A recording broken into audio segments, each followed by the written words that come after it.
Wala ba kayong klase? Tanong sa amin ng teacher. Hindi kami makasagot ni Sin, kanina pa kasi tumunog yung bell. Ibig sabihin kanina pa nag-start klase namin. Hae! Lagot na talaga. They ditched their class.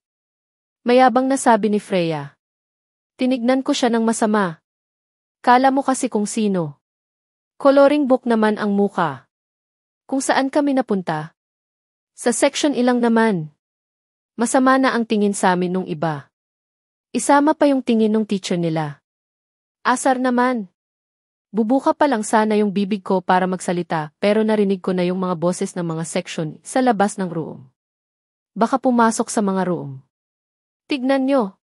Dali. Jay. Sa bintana. Bulong sa akin ni Sin, tinignan ko yung bintana malapit sa whiteboard nila. Sliding window yun at bukas na bukas. Tumango ako kay Sin, sign na paayag ako ng doon dumaan. Bumalik na kayo sa klase nyo. Sabi ng teacher sa amin. Bigla nang tumakbo si Sin papunta sa bintana. Dire-diretso siya nang tumalon pababa. Nagulat pa yung ibang section kaya napasilip din sila sa bintana. Ay! Ano bang bata ito? Sigaw ng teacher. Tatakbo na rin sana ako para sumunod kay Sin. Wala na akong paki kahit nasa second floor kami. Pero bigla na lang ako nang hinawakan ni Kiko sa braso. Tatalon ka rin? Delikado yung gagawin mo. Maihalong pag-aalala sa boses niya. Ay! Concern. Mas delikado kapag naabutan nila ko. Sabi ko at tinabig ang kamay niya. Mabilis akong tumakbo at tumalon din sa bintana. Kaya lang sana pala tinignan ko muna kung gaano kataas. Huli na para magsisi ako. Bumagsak ako sa damuhan pero ang sakit pa rin ang binti ko dahil sa taas ng pinanggalingan ko. Sigaw ko habang hinihimas ang binti ko. Maya mo na indahin yan. Tara na. Sigaw ni Sin habang pilit ako ng hinahatak. Kahit masakit at nahihirapan. Tumayo na rin ako at pilit tumakbo. Sa likod ng gymnasium kami pumunta at kung suswertihin ka nga naman. Andito yung 3 ng animal na nanikmura sa akin. Kaya pala hindi ko sila makita. Dito pala ang tambayan nila. Humanda kayo sa akin. Bumalik ka na sa room. Utos ko. Ha? Bakit? Kinuha ko yung bag ko sa kanya. Ako na lang papahabol at umalis ka na. Pero JT, sundin mo na lang ako. Maotoridad na utos ko. Lumakad pa alis si Sin na maihalong pagtataka. Ayoko lang kasi siyang madamay pa. Away ko to. Lumapit ako sa 3 na busy sa paninigarilyo. Umaano ka hindi ko na pinatapos yung sasabihin niya. Malakas na suntok ang ibinigay ko. Masakit sa kamao at nakakapanginig pero sulit naman. Dumudugo na yung labi niya. Tinignan ako ng masama nung 2. Gago ka. Sinipa ko naman yung isa sa muka. Bumagsak siya at kasunod nun ang pagdurugo ng ilong niya habang namamalipit sa sakit. Isa na lang. Nakipagtitigan muna siya sa akin. Mumisi pa siya bago itapon yung sigarilyo ng hawak niya. Ngisi lang. Tignan ko kung magawa mo pa yan mamaya. Lakas ng loob mo ah. Sino ka ba? Galit na sambit niya. May mensahe ako. Para kay Freya. Napahinto siya sa sinabi ko. Ganon din ang mga kasama niya ang nakasadlak pa rin sa lupa. Sa itsura nila, mukha nang nakilala na nila ko. Pinilit tumayo nung 2 at bahagya ng lumapit sa kasama nila. May papadala niyo ba? Nagtinginan muna sila. Para silang nag-uusap sa mga tingin na binibitawan nila at pagkatapos nun bigla na lang sumugod yung isa. Susuntukin niya ako pero nakaiwas ako kaya agad ko siyang sinipa sa tuhod dahilan para bumagsak na naman siya. Arg! Shit! Sumunod yung isa nang dumudugo ang ilong. Hindi ko na siya hinintay, agad ko siyang sinuntok sa panga. Euf! Masakit pero sulit. Para siyang nahilo pagbagsak niya. Hinarap ko ulit yung isa. Yung lalaki na walang tigil sa paninikmura sa akin. Ikaw na lang ni. Hindi ko na rin siya hinintay sumagot. Sumugod agad ako ng suntok pero nakaiwas siya kaya sinundan ko agad ng isa pa. Sa pool. Pagbagsak niya tinandyakan ko agad siya sa sikmura. Hindi ko siya tinigilan masigit pa sa ginawa niya sa akin. Halos sumuka na siya pero tuloy pa rin ako. Kala ko matapang ka? Sambit ko at tuloy pa rin sa pagsipa. Sabihin mo. Kay Freya. Mali siya. Nang kinalaban. Dagdag ko sa pagitan ng mga sipa at tadyak ko sa kanya. Tumigil ako sandali dahil nakakapagod din at sumasakit na rin yung binti at paa ko. Huminga ko ng malalim at babalik na sana sa ginagawa ko nang may bigla na lang humampas sa batok ko. Ag! Agad akong bumagsak. Napahawak ako sa parte ng batok ko na tinamaan. Nagdidilim ang paningin ko dahil sa pagkahilo. Mabigat sa pakiramdam, parang kaunting pagkakamali ko lang at mawawalan na ako ng malay. Asar! Huwag kang pipikit, Jay. Pinilit kong tignan yung may gawa nun. Yung isa sa tatlo, yung sinipa ko sa tuhod. Kala mo basta-basta kami papatalo sa'yo. Sa'yo pa na isang babae. Sigaw niya sa akin habang dinuduro ako ng kahoy na ginamit niya. Akma nang hahampasin niya ulit ako nang may humawak sa pulso niya. Kahit nahihilo ako, kita ko kung sino siya. Kiefer. Hindi siya nagsasalita pero bakas ang galit sa mga mata niya. Humigpit ang hawak niya sa pulso nung isa dahilan para mabitawan nito ang kahoy. Arf! Bitiwan mo ko. CJ! Walang gana ng sagot ni Kiefer. Akala ko bibitawan na niya pero pinalipit niya yung braso nung lalaki at dinig na dinig ko ang pagtunog ng buto nito kahit humihiyaw na sa sakit yung isa. Arg! Tama na. Agad na bumagsak yung lalaki pagbitaw ni Kiefer. Umiiyak na rin ito sa sakit. Sunod niyang pinuntahan yung dumudugo ang ilong na nakahiga pa rin sa lupa.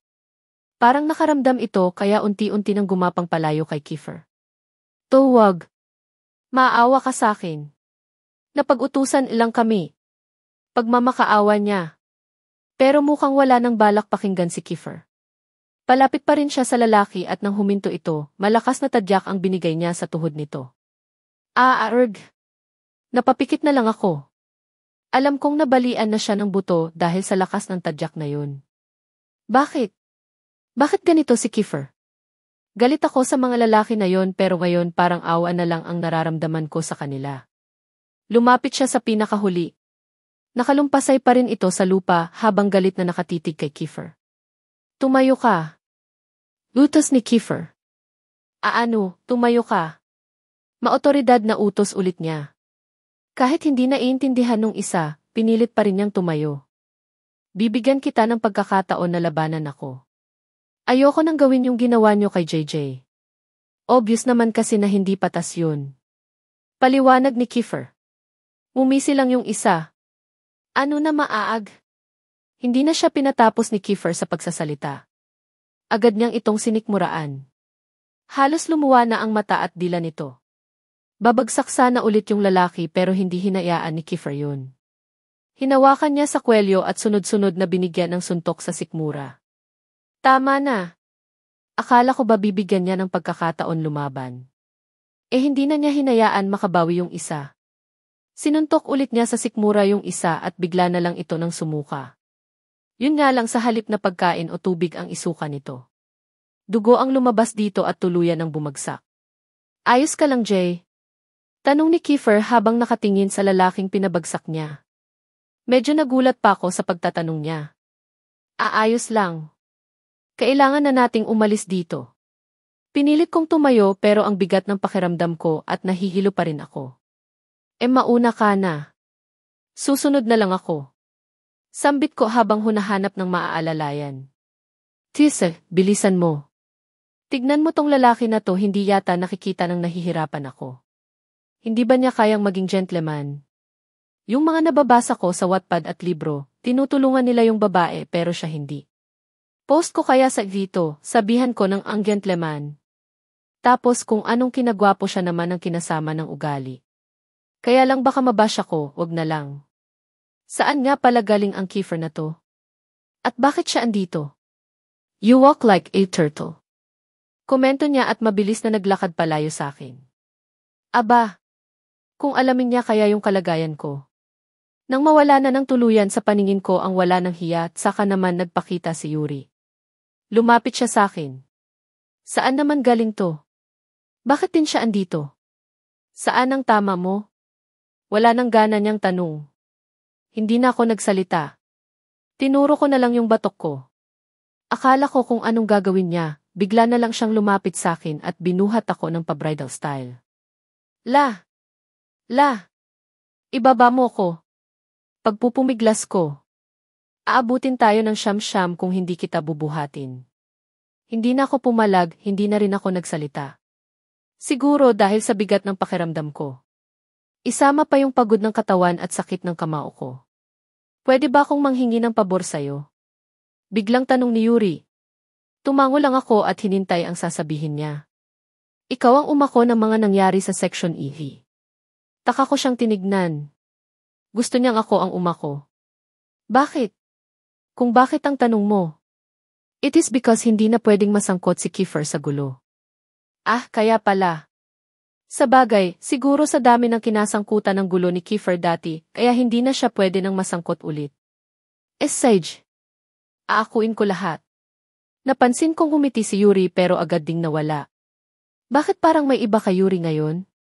Parang ang bait ng dating niya, malayo sa Yuri ng lagi kong nakakasungitan. Para kasi siyang Kiefer version 2.0, kaya may pagkakataon na nainis din ako sa kanya. Pero ngayon, parang iba ng tao siya. O ulan bumuhos ka, wag nang tumigil pa. Hatid mo ay bagyo dalangin ito ng puso ko nang nagliliyab. Pag-ibig ko'y umaapaw, damdamin ko'y humihiyaw sa tuwaa. Tuwing umuulan at kapiling kaa. Abnormal talaga tong mga section, ang lakas-lakas na nga ng ulan, kanta pa ng kanta. Mali-mali naman ata ang lyrics nila. Hay iwan. Bakit kaya umulan? Umaaraw naman kanina. Tirik na tirik pa nga eh. May sapi din kaya yung panahon? Parang si Kiefer na tuwing titignan ko kundi ngingiti, iirap naman. Lakas ng sapi. Bakit ba ako tumitingin sa kanya? Ewan ba? Announcement. Napatingin kami kay Kit na nasa pinto. Kanina pa pinauwi yung mga higher section. Wala na daw klase. Wala man lang nagsabi sa amin. Samantalang kanina pa kami antay ng antay. Naku! Huli na naman tayo sa balita. Ano pa nga ba? Hindi naman tayo priority kaya ganun. Ganun? Para kaming hindi kabilang sa school na to kung kanina pa sila pinauwi, ibig sabihin nakauwi na si Aris. Wala ka ng masasakyan. Bad trip. Sana naman tinext niya ako. Nag-text pa naman ako sa kanya kanina. Sa bagay, baka hindi talaga ako isabay nun. Hindi naman kami masyadong nagpapansinan. May sapi din kasi yun, parang si Kiefer. Tutal na banggit ko na, come to think of it magkakaugali si Kiefer, Yuri at Aris, hindi kaya magkakamag-anak yung tatlo. Ano mo sila, Jay? Ay nga pala. Ako nga pala ang kamag-anak ni Aris, hindi yung dalawa na yun. Diyan ka na lang. Nagising ako mula sa pag-iisip. Si Yuri nakatayo sa pintuan. Mukhang isasara na niya, kaya dali-dali ako nang tumayo at tumakbo papunta ng pinto. Pasensya na. Sabi ko habang nakangiti. Yes. Kiefer talaga siya oh. Pati yung BS kuha niya. Feeling ko magkalahi sila. Hindi muna ako umalis. Hinintay ko muna siya nang matapos sa pagsasara ng pinto. Ay interviewin ko lang siya sandali. Matapos yung ginagawa niya sa pinto, napag-lock lang naman. Humarap siya sa akin. Lin Hyuze. Sigaw niya. Mukhang hindi siya aware na nasa likod lang niya ako.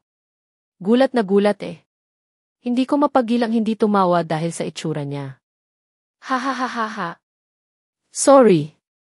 Umuwi ka na nga. Nag-umpisa na siyang maglakad at nakasunod lang ako. Yuri. Magkamag-anak ba kayo ni Kiefer?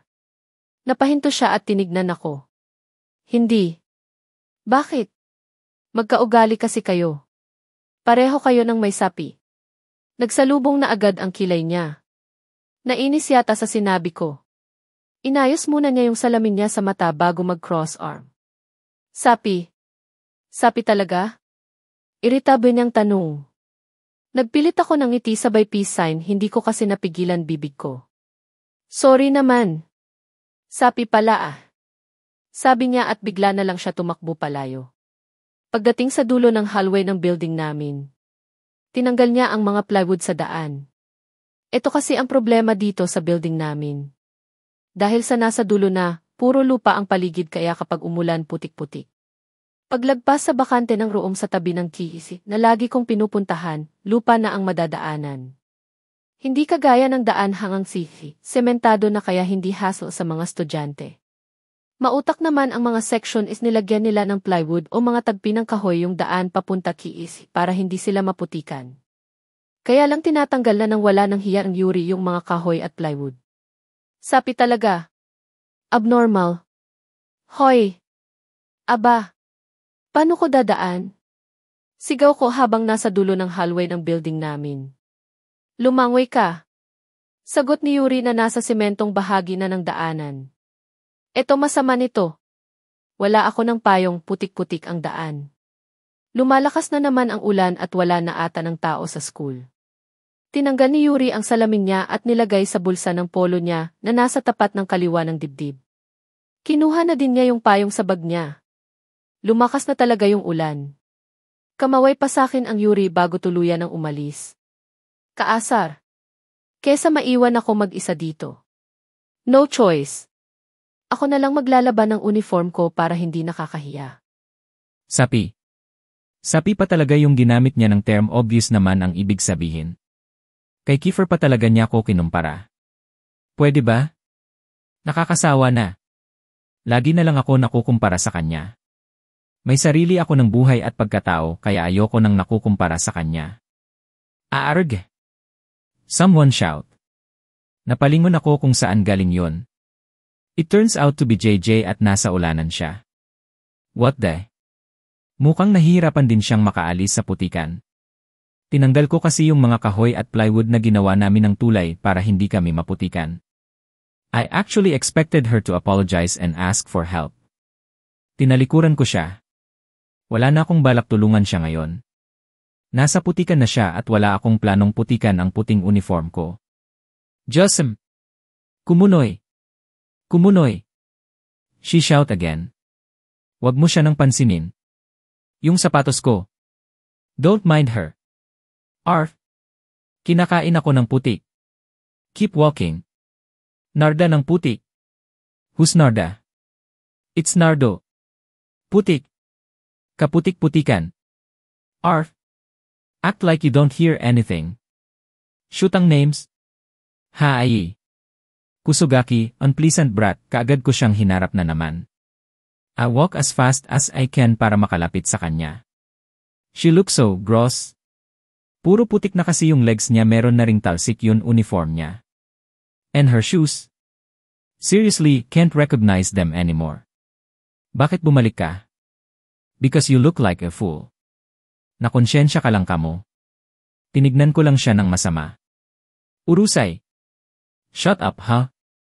Oh, I forgot. Hindi nga pala siya nakakaintindi ng Japanese. Lumapit ako sa kanya at akmang tutulungan siya, kaya lang may hawak akong payong. Nakalubog na kasi siya sa putik at obvious na hindi makaalis.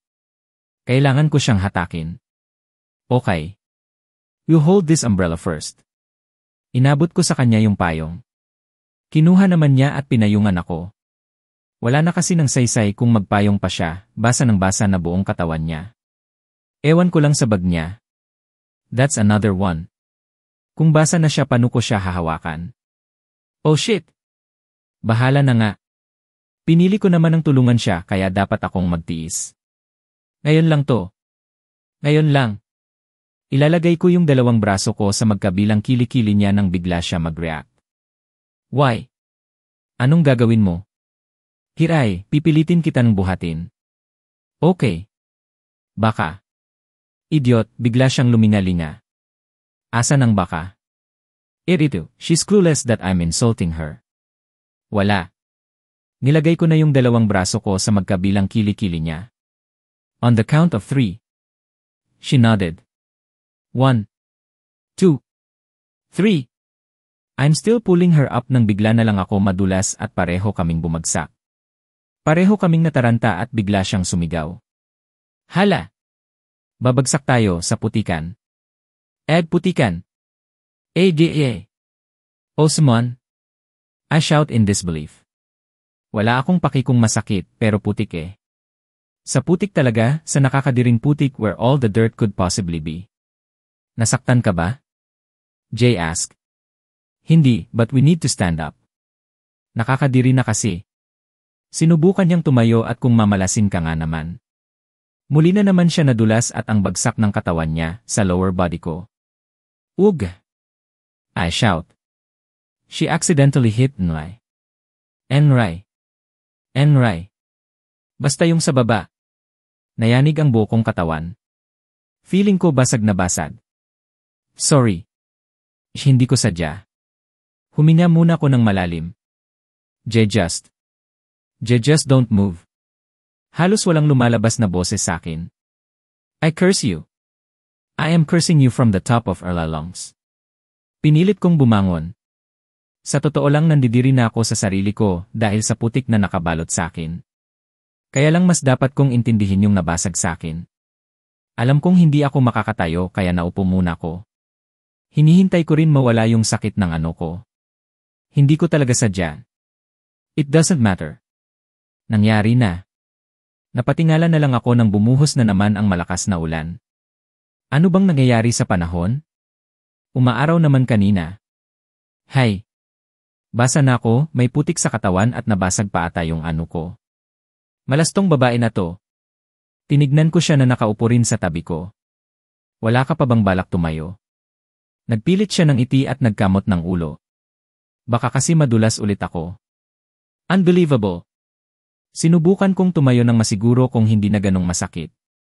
Sumunod naman si Jay. Kinuha ko muna yung payong ko. Dahan-dahan na akong naglakad paalis sa putikan. Bakit ganyan ka maglakad? Tanong ni Jay. Ikaw kaya tamaan sa ano? You'll never understand. Iika-ika kasi ang lakad ko. Ayokong pilitin baka masaktan palalo, kawawa naman ang mga anak ko kapag nagkataon. Dahil basa na ako, tinupi ko na lang yung payong ko. Para akong naligo sa putik pati bag ko meron din pinili ko na lang iwan yung malas na babae na yon. Wala na ako ng pakialam kung lumubog na naman siya sa putik. Bahala siya. Tuloy lang ako sa paglalakad. Wala na ring tao sa school bukod sa utility at guard. Uwi ka na niyan? Someone speak. Nagulat ko sa nagsalita kaya kahit nakakahiya medyo napaiktad ako. Wow! Ano ba? Nagsimula na naman siyang tumawa ng malakas. Magugulatin ka ba? Pangalawa na yan. Inirapan ko na lang siya. Bakit ba nakasunod sa akin tong babae na to? Hindi ba siya makakauwi mag-isa? Nasa parking na ako nang magpaalam si Jay sa akin. Hindi ko na lang siya pinansin. Ayoko sanang gamitin yung kotse ko. Malalagyan lang ng putik yung loob. But have no choice. Kesa maglakad ako baka abutin ako ng hating gabi. At nakakahiya din kung makita ako ng mga tao na ganito. Mabilis kong pinaandar ang kotse paalis ng school. Gusto ko nang umuwi para maligo. Hindi pa ako nakakalayo sa school nang mapahinto ako. Baha. Really? Kailangan kong umiba ng daan. Mapapalayo ang ruta ko. Malas talaga yung babae na yon. I'm about to U-turn but I stop. Nakita ko si JJ na lumulusong sa baha. This girl is crazy. Binusinahan ko siya, kaya lang sa lakas ng ulan hindi niya marinig. I fucking hate this. Last time na tinulungan ko siya napahamak ako. Tapos ito na naman. Don't help her. Saan ba bahay niyo? Hindi ba nakakahiya sa magulang mo? Baka magalit sila. Ibaba mo na lang kaya ako dyan, papasundo na lang ako. Blah. Blah. Blah. Nakakairita. Naiinis na ako sa bunganga ng babae na to, sana pala talaga hinayaan ko na lang siya ng lumangoy sa baha. Hindi ako makapaniwala na lumusong ako sa baha para lang pasakayin siya sa kotse ko. Then parang armalite yung bibig niya sa pagdaldal. She's like the female version of Sin, wala nang pwedeng daanan papunta sa kanila kaya kahit ayoko iuwi ko muna siya. We try to find another route pero baha pa rin. Yuri! Paano mo nga pala nalaman bahay namin? I went there before. Hindi na kasi ako nagtanong sa kanya. Basta na lang ako nagmaneho, siguro napansin niya na papunta yon sa kanila. Yung village lang alam ko. Sabi sa akin ni Sin. I answer boringly. She just gave me short a reaction. Andito na kami sa building namin kung saan ako nakatira. An 80-story building that Lily family own. Nakatingin lang ako sa malaking building sa harap. Sobrang laki. Bigla na lang dumiretso yung kotseng sinasakyan namin sa basement nung malaking building. Oy! Aano tayo dito? Kala ko dun tayo sa bahay nyo. Natataranta kong tanong. I live here. Bored niyang sagot. Ha? Hindi naman bahay to eh. Building to men. Huminto yung kotse ni Yuri sa tabi ng nagagandahan ng kotse. Grebe. Taob yung kotse ni Yuri. Ferrari ata tong katabi ng kotse niya. Ano? Diyan ka na lang? Tanong niya. Nakababa na pala siya ng kotse. Sumunod naman ako agad. Ayokong maiwan sa basement. Naglakad na si Yuri matapos ay lock ang kotse niya. Sunod lang ulit ako habang linga ng linga sa paligid. Ang dilim kasi pero ang daming magaganda ng kotse. Pagpasok sa elevator hindi ko mapigilang hindi magtanong. Kasi naman nakaka-curious yung lugar.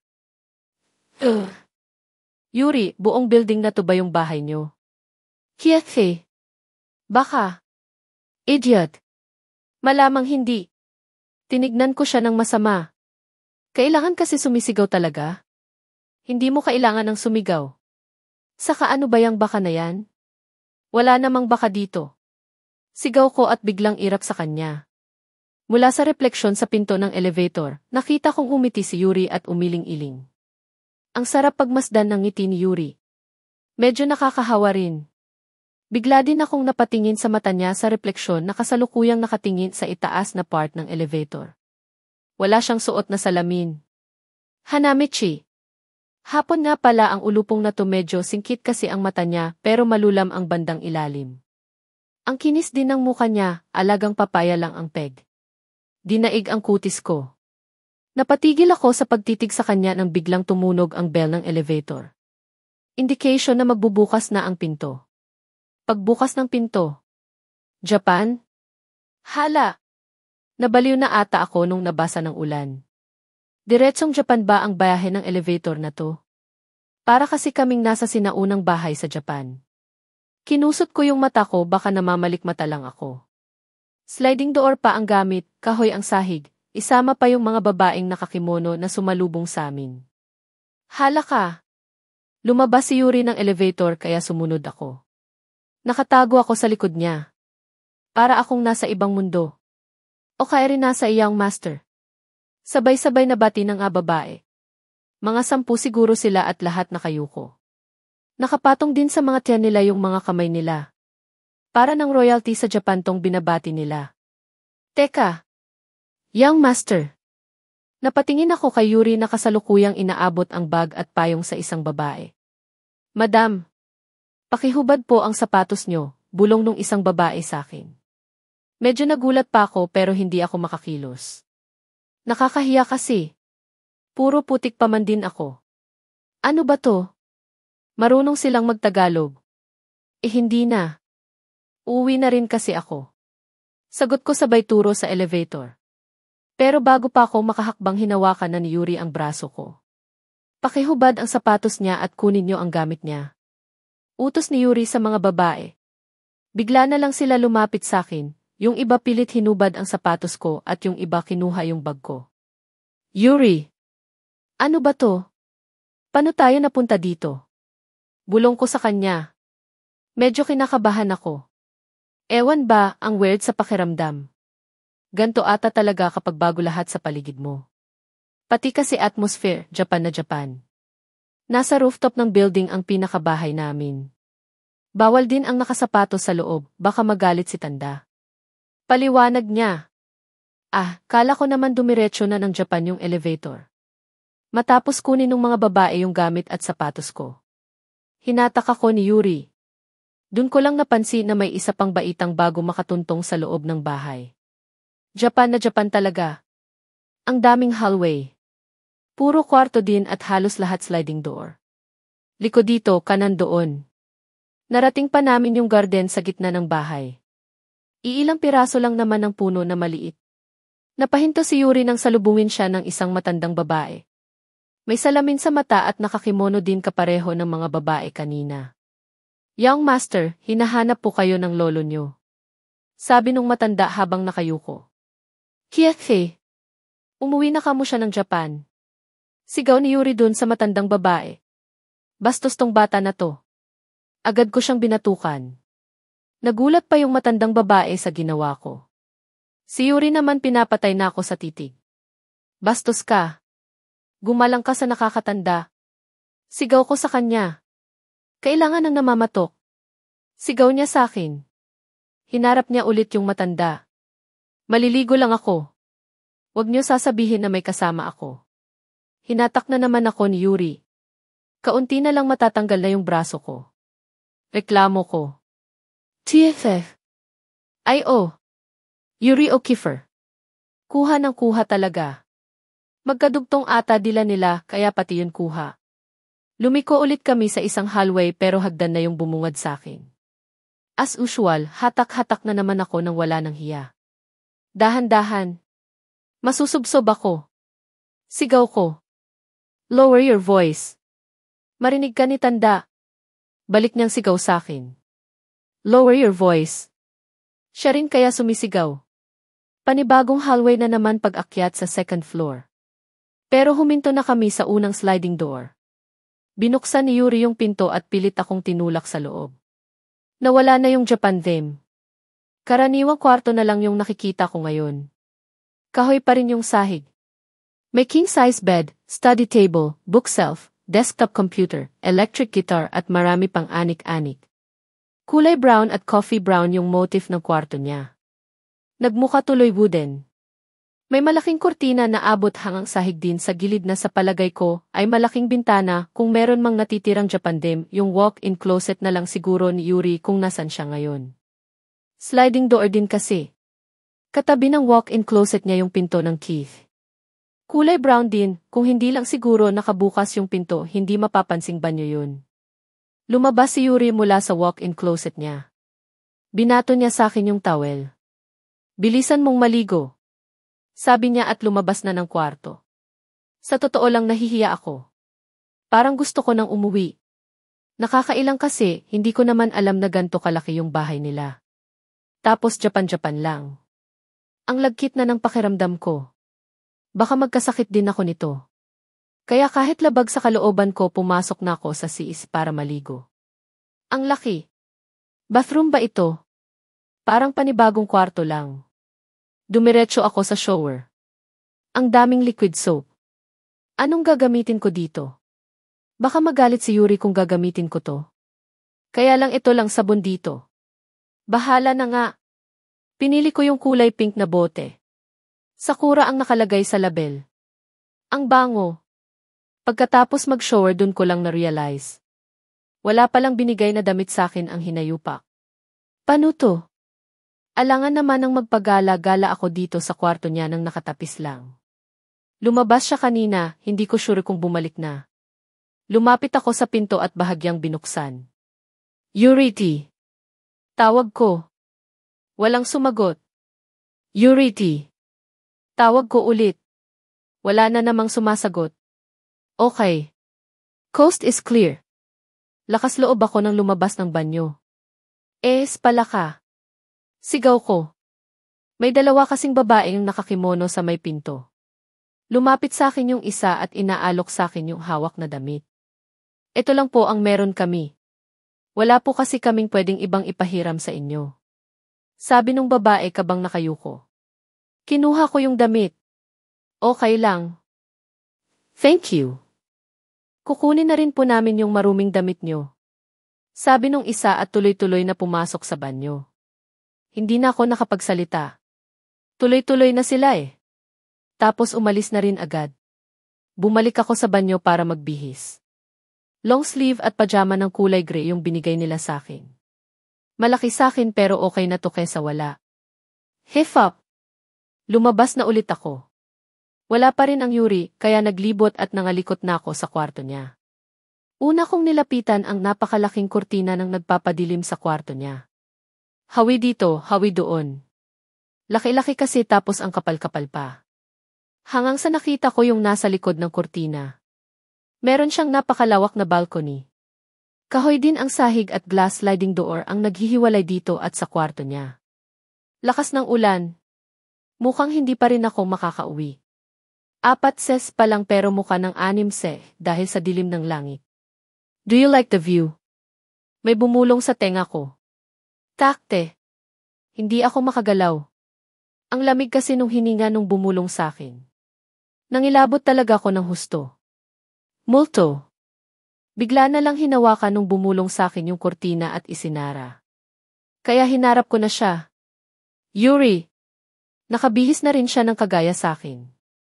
Long sleeve at pajama. Teka. Napatingin ako sa suot ko at suot niya. Kanya ata tong suot ko. Wiw. Kaya pala ang laki.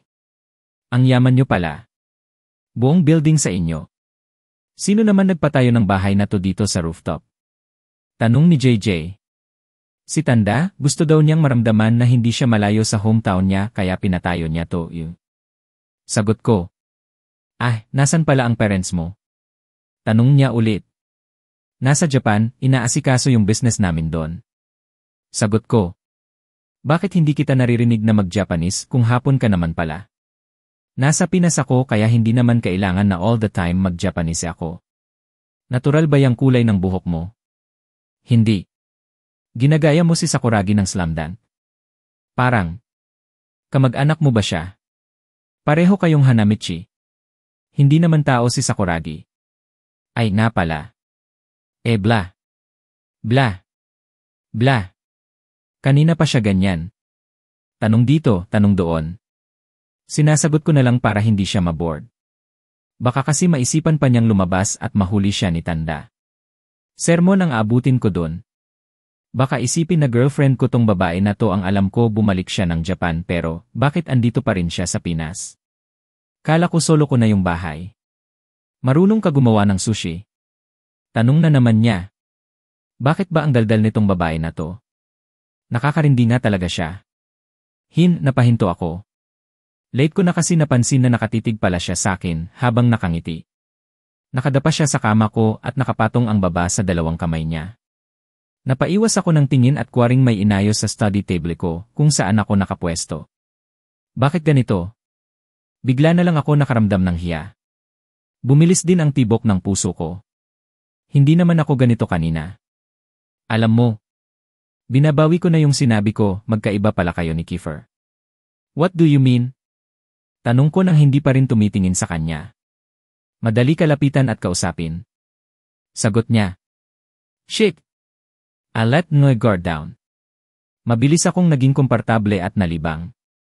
Nakilala na ako ng babaeng to agad. Yeah. She's right. Hindi naman talaga kami pareho ni Kiefer. Hindi naman ako stubborn or hot-headed na kagaya niya. I'm approachable and friendly, but that was all before. Before Ella hurt me. Hindi niya ako nagustuhan ng dahil sa kung sino ako. Kaya binago ko ang sarili ko hoping that she'll notice me. She never did and never will. Bakit ba mas gusto ng mga babae ang bad boy?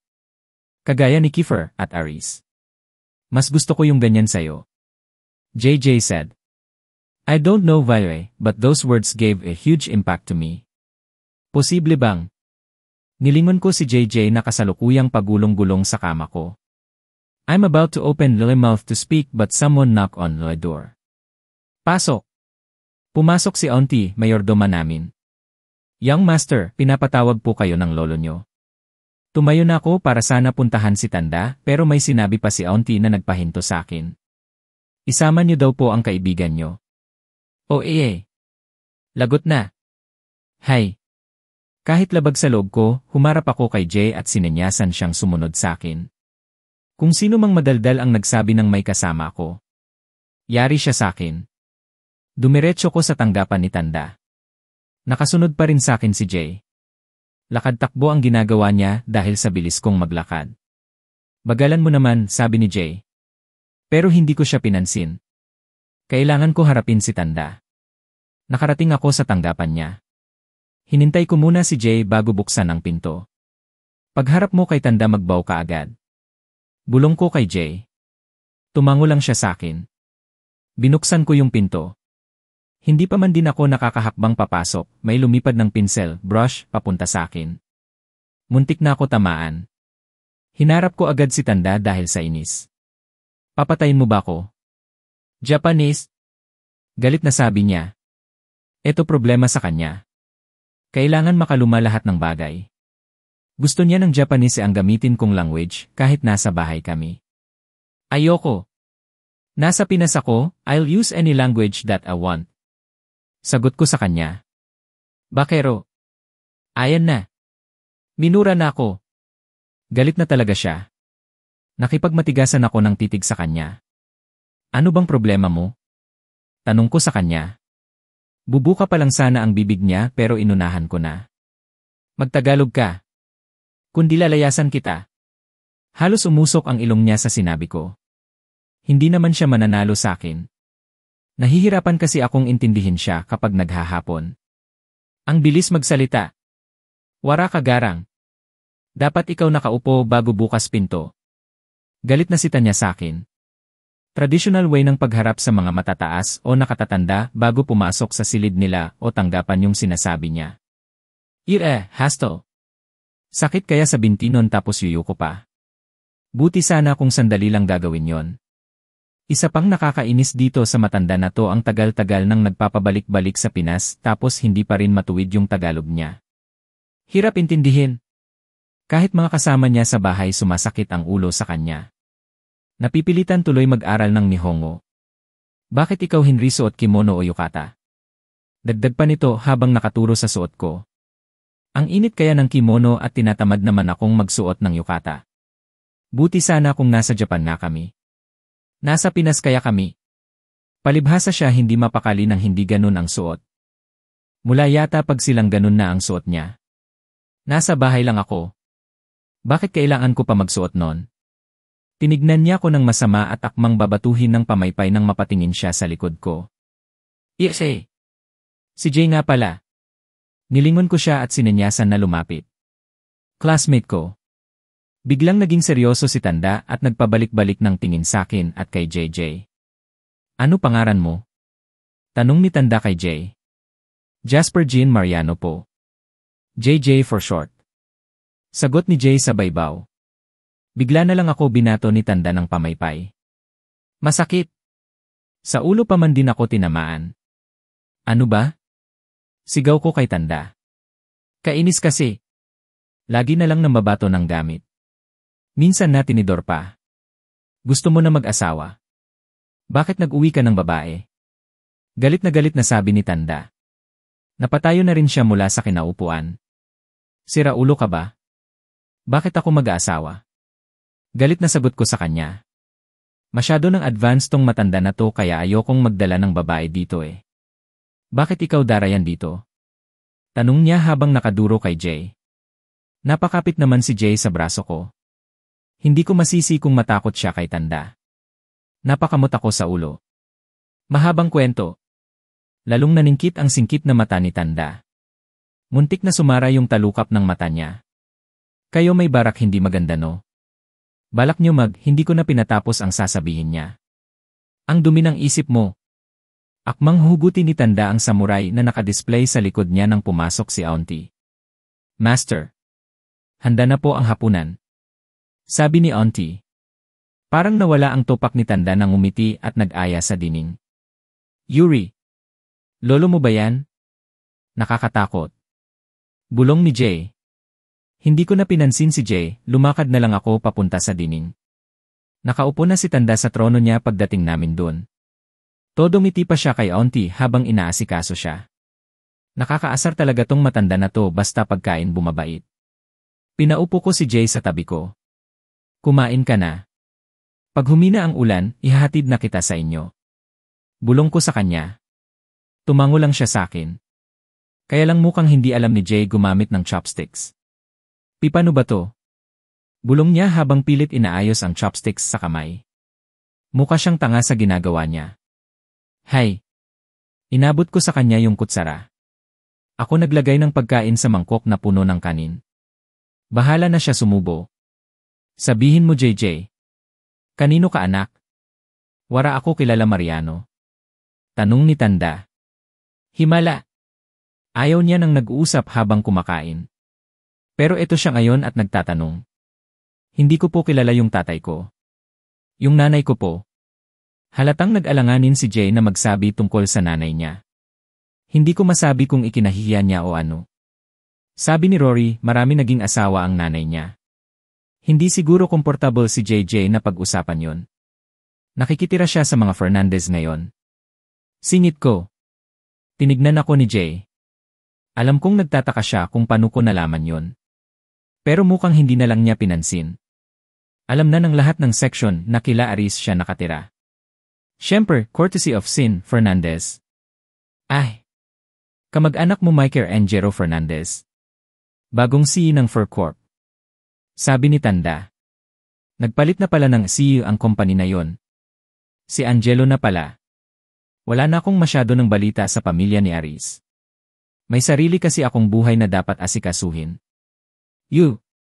Opo. Pinsan ko po siya. Sagot ni Jay. Tumango lang si Tanda at bumalik sa pagkain.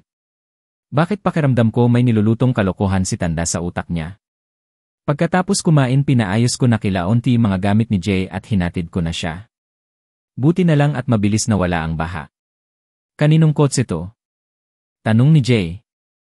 Ibang kotse na kasi ang dinala ko. Toyota Hilux na ang ginamit ko. Expected ko kasi ang baha malapit sa kanila. Sa akin ni. Bored kong sagot. Yayamanin talaga eh. Napatingin ako kay JJ na busy sa pagsilip sa mga aparato ng kotse. Mukha siyang tao sa mula. JD. Panimula ko, tinignan lang niya ko. Tungkol sa nanay mo. Nasaan siya? Hindi ko kasi maiwasan na hindi ma-curious. Medyo matagal bago siya sumagot. Nasa bago niyang asawa. Kaya ba andyan ka kila Aris? Hindi. Umiwas siya ng tingin. Iba ang dahilan. Halos pabulong niyang dagdag. Hindi na ako nagtanong. Mukha kasing sensitive issue. Dapat pala tinikom ko na lang ang bibig ko. Phone conversation, can speak with Mr. Mike Angelo Fernandez. This is Yori Hanamichi. Yes, sir. Just a moment. Phone was handed to Michelangelo. He was confused at first. This is the first time Mr. Hanamichi contacted him after declining their proposal few months ago. Hello, Mr. Hanamichi. Hiro. Is this Angelo? Yes, speaking. Subarashi, great. Let's talk about your proposal. I will accept and sign it. Angelo almost jumped but hold himself. Hanamichi Group & Corp. is one of the biggest company in Japan. Having partnership with this company is a great opportunity. They already tried to make a proposal before but declined Mr. Hanamichi himself. In one condition. Mr. Hanamichi added. Let's talk about your cousin, JJ. JJ. What about her? I will tell when we meet up. Rain, go away. Come again another day. Little JJ want to play. Rain, go away. Kanta ko habang naglalakad. Umuulan pa rin pero hindi na ganun kalakas. Ambon na lang tapos medyo araw na tapos ambon pa rin at medyo ulan ng malalaking patak. Gulo diba? Pagpasok sa room para nang namatayan na ewan yung buong section, napakaseryoso ng mga pagmumuka. Si Sin ang unang lumapit sa akin. Jay. Pinapatawag daw kayo ni Kiefer sa guidance. Seryosong sabi niya sa akin. Kinabahan naman ako bigla. Para kasing napakaseryoso ng issue. Bakit naman kami ipapa-shit? Baka yung naging away namin sa section. Hala! Nakita kong tumayo si Kiefer mula sa kinaupuan at lumapit sa akin. Tara na, para makabalik agad. Sabi niya at naglakad na paalis. Bago ko sumunod dinignan ko muna si Yuri na nakatingin din pala sa akin. May usapan nga pala kami. Tumakbo ako para makasabay kay Kiefer na ang bilis maglakad. Haba kasi ng mga bayas. Sa bagong building ang guidance. Kaya kita nang kita kami ng ibang estudyante. Huminto kami sa tapat ng pinto. Huminga muna ako ng malalim para humugot ng lakas ng loob. Eto na naman, kailangan ko harapin to, mauna ka, utos ko kay Kiefer. Hihi! Kinakabahan ako eh. TFF. Sagot ni Kiefer. The magical teeth of Kiefer. Kumatok muna siya sa pinto bago buksan. Bumungad sa amin ang assistant ni Ma'am, hindi ko kilala guidance counselor namin. Lagi ko nakakalimutan ang pangalan niya. Maupo muna kayo. Sabi nung babae ng assistant. Mukhang expected na kami. Hindi man lang tinanong kung aano kami dun. Malay ba niya kung may itatanong lang kami? Pumasok yung babae ng assistant sa isa pang pinto. May ilang minuto rin siguro siya sa loob bago lumabas. Pumasok na daw kayo, sabi niya sa amin. As usual, pinauna ko ulit si Kiefer. Pagpasok sa loob, napatigil agad ako. Andito yung dalawa ng section na binanatan ko namin pala. Magulang ata nila yung kasama nila. Maupo kayo. Utos sa amin ni Ma'am Realidad. Salamat sa nameplate. Naupo kami sa katapat na bangko nung dalawa. Nakakast at semento yung braso at binti nila. Si Kiefer may gawa niyan. Baka gusto niyong tawagan ang mga guardian niyo. Tanong ni Ma'am Realidad sabay tulak ng telepono palapit sa amin. Umiling lang si Kiefer at ganun na din ang ginawa ko. Sino papuntahin ko dito? Si Kuya Angelo. Di nakutusan ako nun. Hindi na no. Umpisahan na natin. Panimula ni Ma'am Realidad. Mr. De La Cruz, pwede mo bang ikwento sa amin ang nangyari? Nakita kong tumingin yung sementado ang binti sa magulang niya bago nagsalita. Aminin. Kumukuha ng lakas sa magulang. Naninigarilyo po kami sa likod ng ife nang bigla na lang po lumapit sa amin si Jay. Tinanong po namin kung anong ginagawa niya doon at pinapaalis na rin po namin siya. Bigla na lang po niya kami sinuntok at sinipa. Sinubukan po naming lumaban pero babae po kasi kaya hindi rin po namin kaya siya ng saktan. Sinubukan po naming pigilan siya kahit tanggap na lang kami ng tanggap ng mga suntok at sipa niya. Pero dumating po si Kiefer at ginawa sa amin tuti. Litan niya nung may semento ang binti. Bigla na lang ako natawa. Alam kong makakagalitan ako sa ginawa ko pero hindi ko kasi talaga mapagilan. Pati si Kiefer natawa na rin. Ha ha ha ha ha. Ha ha ha ha. Tindi. Pwede na silang writer sa istoryang kinuwento nila. Haba-haba.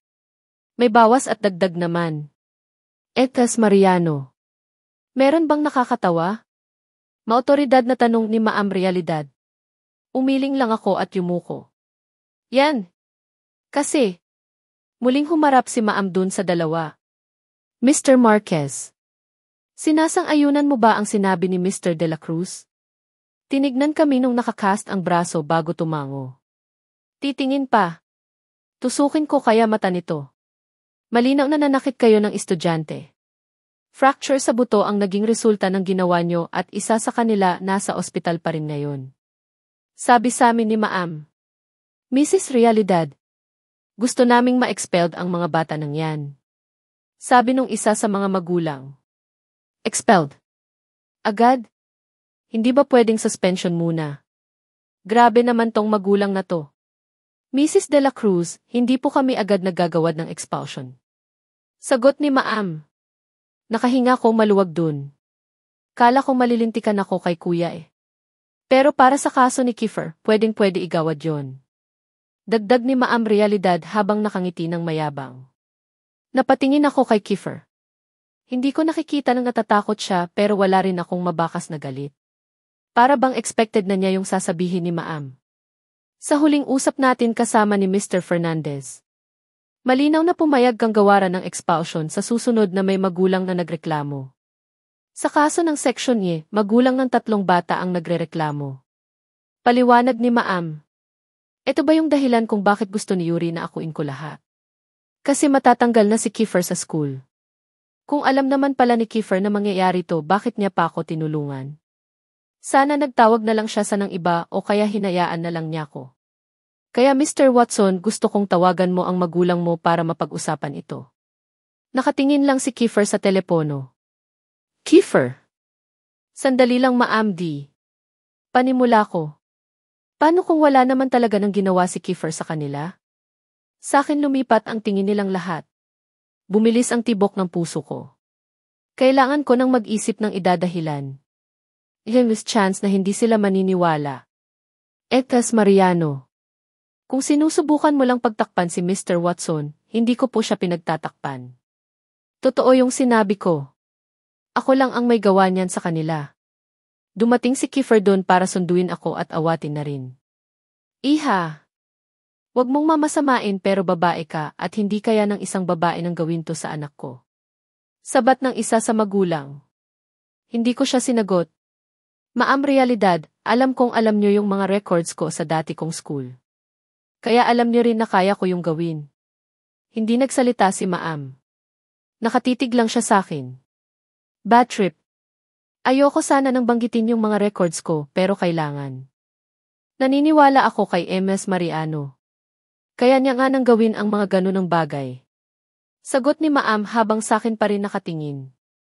Ma'am, huwag kayong maniwala dyan. Pinagtatakpan lang niya si Kiefer. Singit nung may cast sa braso. Si Marquez ata ito. Hindi ko siya pinagtatakpan. Sinungaling. Siya may gawa sa akin ito. Sabay turo sa braso niya. Bakit naman gagawin yan sa'yo ni Kiefer? Hindi siya makasagot. Kasi hinampas mo ko ng kahoy at balak mong ulitin yun pero naabutan ka ni Kiefer. Hindi mo masabi no. Napangisi ako. Mukhang nakuha ko yung tamang tanong para sa kanya. E di na nahimik siya. Mr. Marquez. Si Kiefer ba ang may gawa niyan sa'yo? Tanong ni Ma'am realidad sa kanya.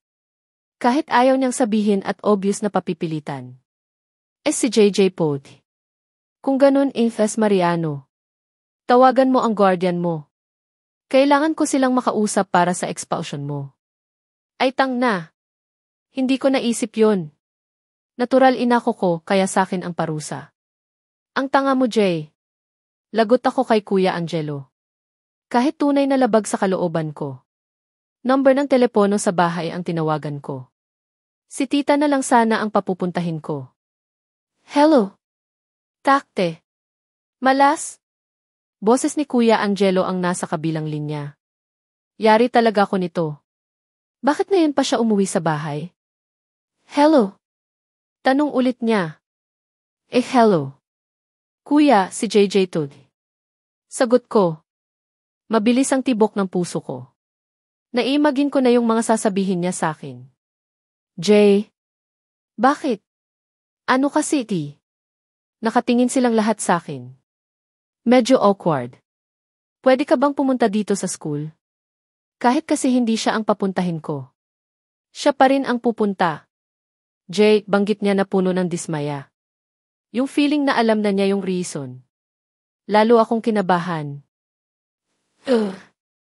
Okay. I'm on his way. Binaba niya yung telepono kaya ganun na rin ang ginawa ko. Humarap ako kay Ma'am. Papunta na daw po siya. Sabi ko. Napatingin ako kay Kiefer na titig sa akin. Walang reaksyon. Para bang hinihintay niya ang magiging reaksyon ko. Hindi ko nga rin alam kung mingiti ba ako sa kanya para masabing okay ako. Kaya lang hindi ako okay. Hindi naman ako natatakot sa expulsion na yan. Dati pa sa akin pinaparusa yan sa dati ko ng school pero hindi matuloy-tuloy sa hindi ko malamang dahilan. Kahit alam kong tuloy na ngayon hindi pa rin ako natatakot.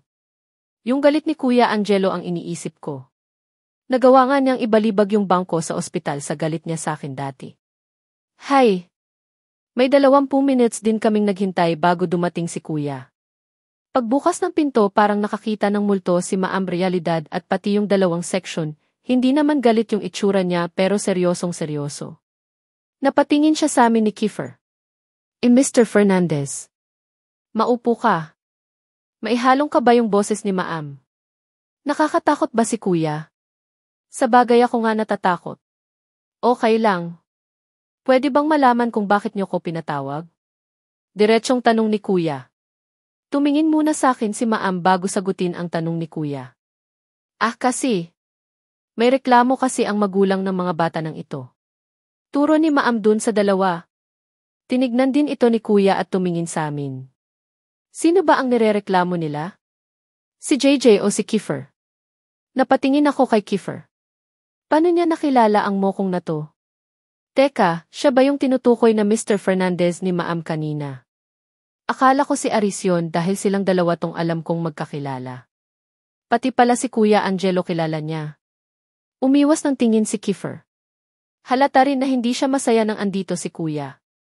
Ang totoo, dalawa po silang nirereklamo pero inaako ni Ms. Mariano ang insidente. Paliwanag ni Maam. Gusto kong pag-usapan ang mga nangyari. Ako naman nanagot sa ginawa nila ng dalawa, biglang tumayo si Kiefer at tinignan ng masama si Kuya. Don't need your help at isa pa si JJ lang ang may kaso hindi ako. Sabi niya at naglakad palabas ng guidance office. Close ba sila? Bakit ganun ang asta ni Kiefer kay Kuya? Asan si Jay? Tanong sa akin ni Sin, nauna na akong bumalik sa room. Hindi naman ako kailangan doon. Sinalo na ni Jay ang kaso ng dapat na para sa akin. Which is a good thing for me.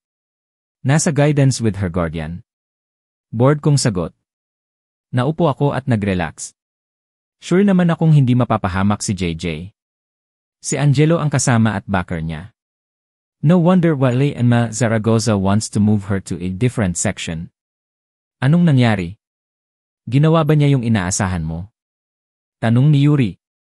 Yeah. She did. Handa nga siyang tanggapin ang expulsion. Tinignan ako ni Yuri na may halong pag-aalala. Worried. Dumating naman ang guardian niya. Bigatin niya eh. I added. Who? It was Michelangelo Fernandez. He looked different from the last time that we met. Balita ko nga siya na si ng Fur Corp. Really?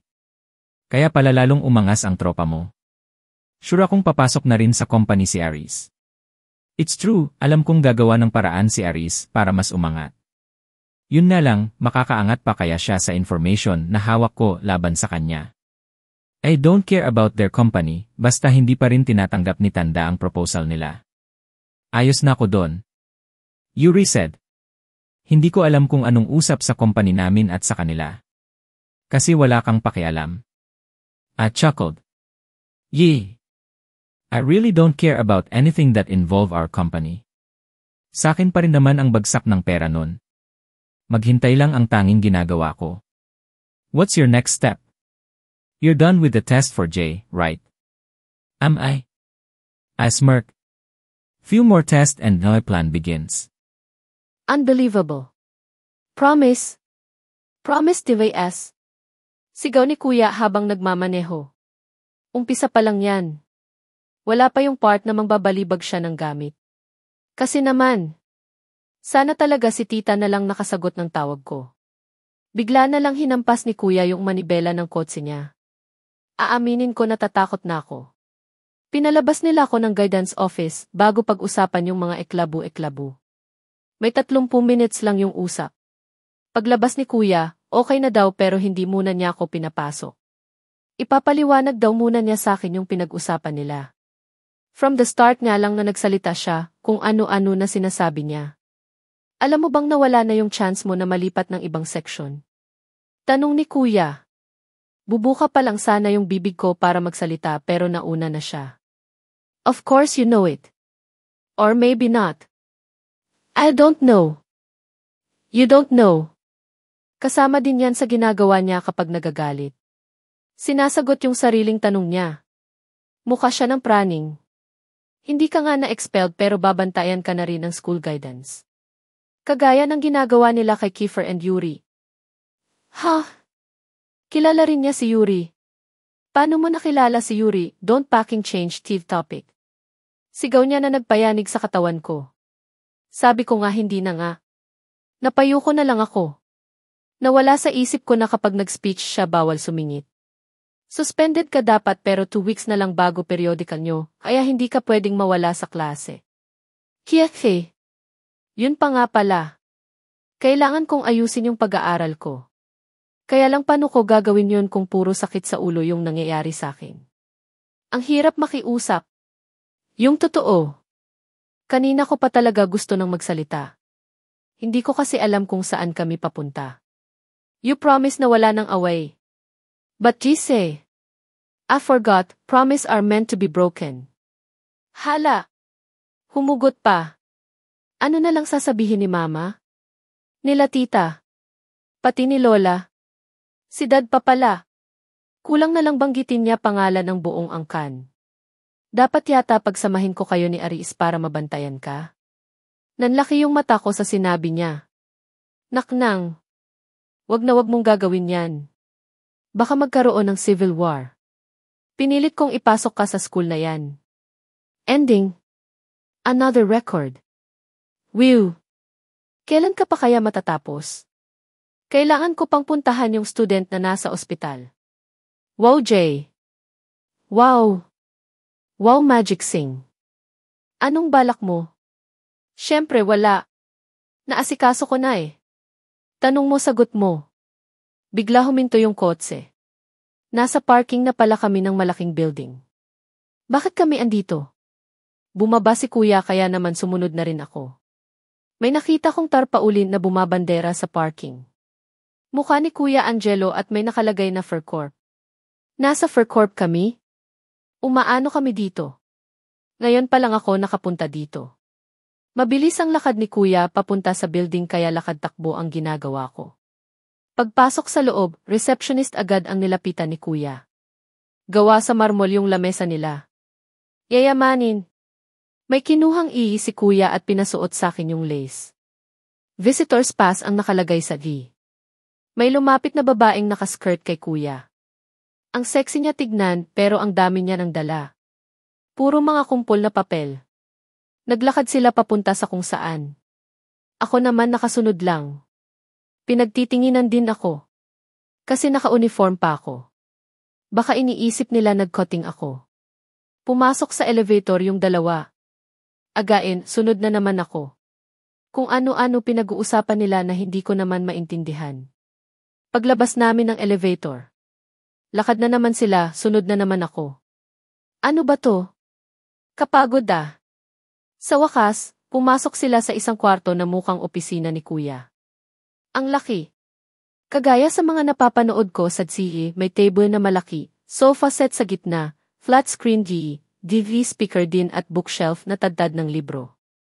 Tutal busy naman sila, ikot-ikot muna. Puro novel yung mga libro. Taray. Nagbabasa pala si Kuya. Sinubukan kong kumuha ng libro na sana pala hindi ko na lang ginawa. Nagbagsakan na yung ibang libro. Hindi ko sadya. Niwi akong tumingin kay Kuya na nilulusaw na ako ng masamang titig. Leave us, utos ni Kuya dun sa babae ng kanina niya pakausap.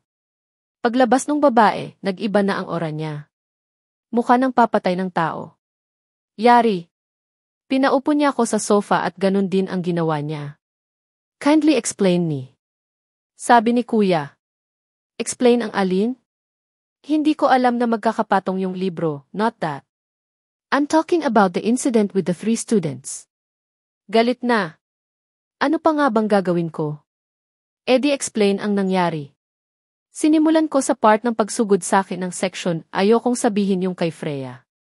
Sinabi ko na rin yung totoo na si Kiefer talaga yung gumawa nun sa mga section at sinalo ko lang dahil ma-expelled siya.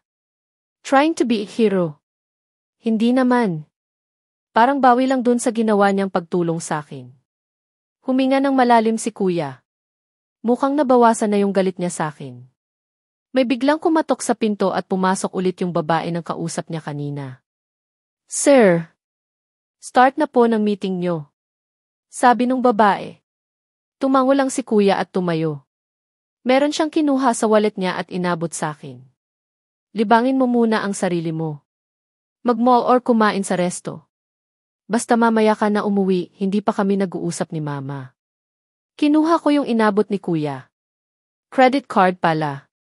Ito yung mahiwaga ng wallet na maraming laman. Astig. Pwede akong bumili ng kahit ano dito. Tanong ko kay Kuya. Tumango lang siya at nagpaalam na aalis na. Tinitigan ko yung credit card. Light bulb. Mabilis akong tumakbo palabas ng office ni Kuya. Ang higpit ng hawak ko sa credit card. Mahirap na, pagkakataon ko na kaya. Matagal ko na kasi gusto ng bumili ng kinagabihan. Aanhin mo naman yan? Tanong ni tita sakin. Ang totoo hindi ko alam. Gusto ko lang talaga ng bilhin to ng electric pencil sharpener. Bumili na rin ako ng bike para mai-service ako pagpasok. Namili na din akong cellphone. Latest model ng cellphone syempre. Naiinggit kasi ako kila Yuri at Kiefer puro iPhone ang gamit. Si Felix at David naman, latest model ng Samsung. Si Sin Samsung din na last year model. Yung ibang classmate ko puro mga touchscreen. Cellphone ko na lang yung may keypad. Hindi ko po alam. Sagot ko habang nakangiti. Hindi na kasi kami gumagamit ng lapis kung hindi kailangan. Puro ballpen na. Natuwa lang talaga ako. Sana bumili ka na rin ng mga damit. Damit na naman? Dami ko na kayang damit. Tita, hindi ko pa nasusuot yung mga bigay ni kuya tapos bibili na naman ako. Ayaw mo kasi napatigil si tita sa pagdating ni Aris. Ma! Kaninong bike tong nasa garahe? Sigaw niya. Akin. Pagpasok ni Aris, usual inirapan na naman ako.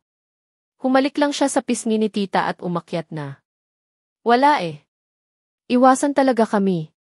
Kapag nasa sala siya sa kwarto ako minsan kusina. Nasa sala ako, nasa kwarto siya. Kapag andito si kuya pareho kaming nasa sa sala. Ayaw ka pa rin kausapin, bulong ni tita. Umiling lang ako. Aware naman kasi si tita sa hindi pansinan effect na yan. Pero hindi niya alam yung totoong dahilan. Ayokong sabihin. Ay teka. Hindi pa nga pala alam ni tita yung nangyari kanina sa school. Wala pa kasi si kuya. Masisermunan ako nito.